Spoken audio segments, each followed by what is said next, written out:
જ રથ બરાબર હાલે. નકર એક ટ્રેક્ટરનું ને એક સ્કૂટરનું હોય ને તો રથ બરાબર હાલે નહીં. આ સંસારરૂપી રથના બે પૈડા અને પૈડાને નિયમમાં રાખવા સહનશીલતા રૂપી બે બાજુ આડી ખીલી ધરવામાં આવે. એ સહનશીલતા રૂપી ખીલી કે જ્યારે પુરુષનો વાંક આવે ત્યારે સ્ત્રીએ જતું કરવું પડે અને સ્ત્રીનો વાંક આવે ને ત્યારે પુરુષે જતું કરવું પડે. નકર આપણે છાપામાં કાયમ વાંચી જ છીએ કે ફલાણી સોસાયટીમાં પ્રાઇમસ ફાઇટર બાય હેડકી. હવે તો ગેસ થઈ ગયા.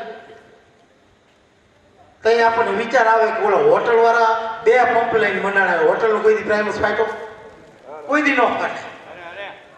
ઘરમાં જ પ્રાઇમસ ફાટે. શું કામ? સહનશીલતા નથી એટલે. આ બધા ગામડામાંથી ખેતી કરીને આવેલા અને વડીલને ખબર હોય કે આપણે હાથી લઈને નીકળે ગીહલા હાથી લઈને એટલે એના પૈડા ખીચુડ ખીચુડ બોલતા હોય. ખીચુડ ખીચુડ શું કામ બોલે? એ પૈડાને હાચવા પડે એરંડિયું અને સૂતરથી. એટલે ખીચુડ ખીચુડ ન બોલે. અને જેના પૈડા હચવાણા છે ને એની કીચડાટી નથી બોલતી અને જેના પૈડા હચવાણા નથી ને એની આજી કીચડાટી બોલે. આમાં સમજાય ને?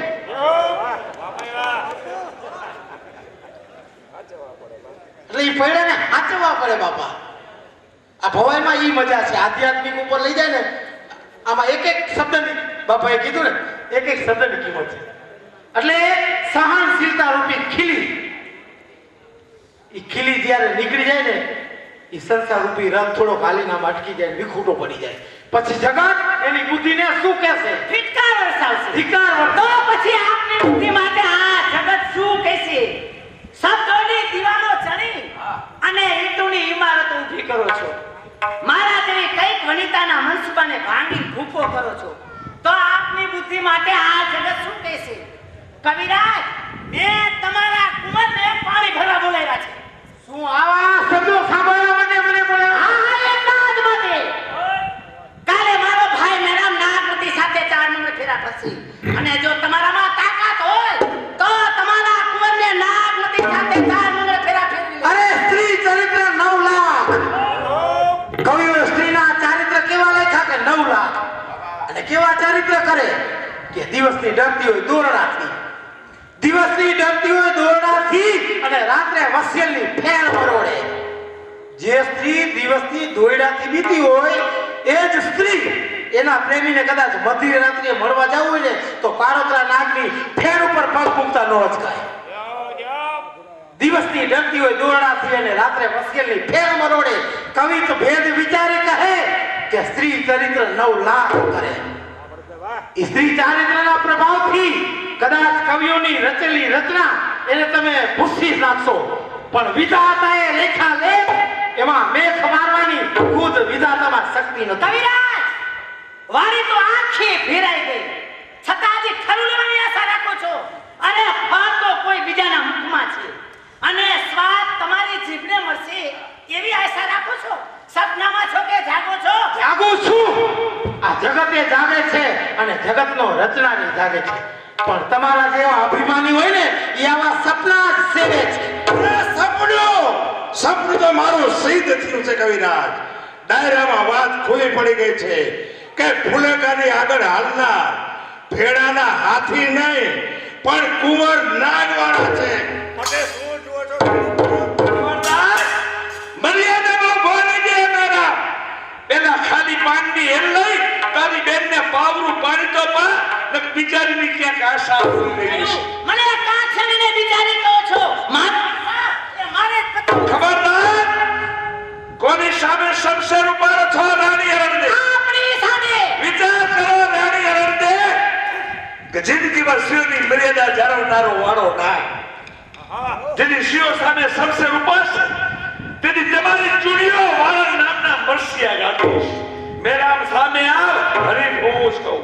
બાપા એ સમયને હવે થોડીક વાર છે જેથી ભેળા ગામમાં આગો કેરો થાય અને નાગમતીની જતી વેલને આમ સીમાએ આડો ઓડો બાંધીને બેહી જાજે. કવિરાજ, ઈ વખતે નાગમતીની વેલ જો ચીલો ચાતરવા દઉં તો ધબરવાનો પુત્ર નાગવાળો નહીં. કુંવર વેલ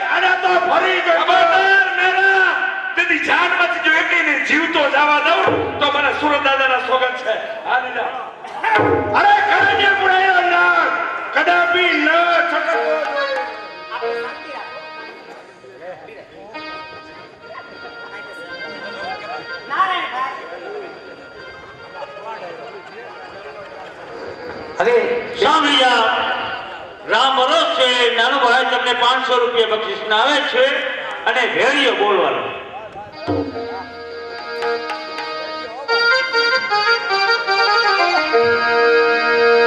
ઊંચા રે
સંજયભાઈ ટેમ્પા વાળા એના રોટી નાનું ભાઈને 100 રૂપિયા બક્ષિસ એ હાવડો અમારે નાનબા ગજેરા લુણીદારથી અમારે નાનાલાલને ભેરિયાની અંદર 100 રૂપિયા બક્ષિસ ના આપે છે. સાંભળો, આપણે હર્ષુભાઈ બાબરોલિયા એમના તરફથી ભેડિયામાં નાનુભાઈને 200 રૂપિયા આપે છે. સાંભળી જાઓ. ઈશ્વરનગરથી વિનોદભાઈ જોવા માટે આવ્યા છે. નાનુભાઈ તમારા ગામના તમને 200 રૂપિયા બક્ષિસ ના આપે છે.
એ હાવડો અમારે લાલભાઈ બાબરોલિયા તેમના તરફથી અમારે નાનાલાલ જાનીભાઈ ઉસ્તાદ કેશિયા માસ્ટર નગીનભાઈને જાનવારા બધા કલાકારોને 500 રૂપિયા બક્ષિસ ના.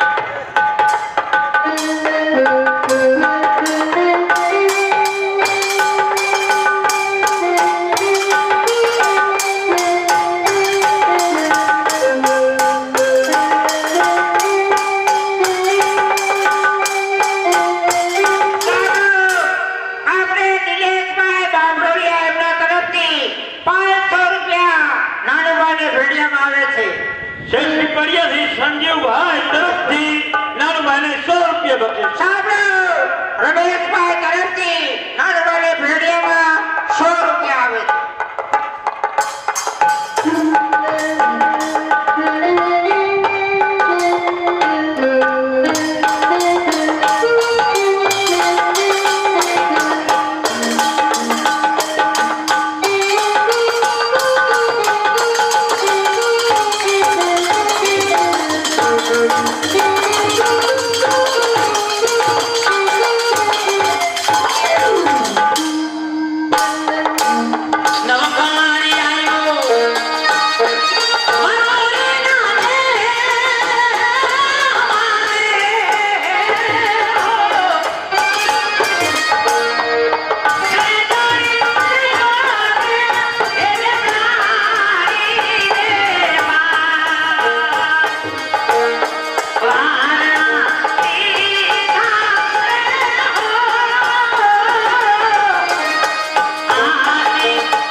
આપણે બાબાપુર રાજુભાઈ સાકરિયા એમના તરફથી નાનુભાઈને ભેડિયામાં 200 રૂપિયા બક્ષિસ આવે છે. એ હાલો, અમારે રંગપતથી દર્શુભાઈ જોવા માટે પધાર્યા છે. અમારે નાનાલાલને 200 રૂપિયા બક્ષિસના. લાવો દર્શુ.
હસુભાઈ ચતુરભાઈ બાબરોલિયા એમના તરફથી ભેડિયાના નાનુભાઈને 1000 રૂપિયા આપે છે.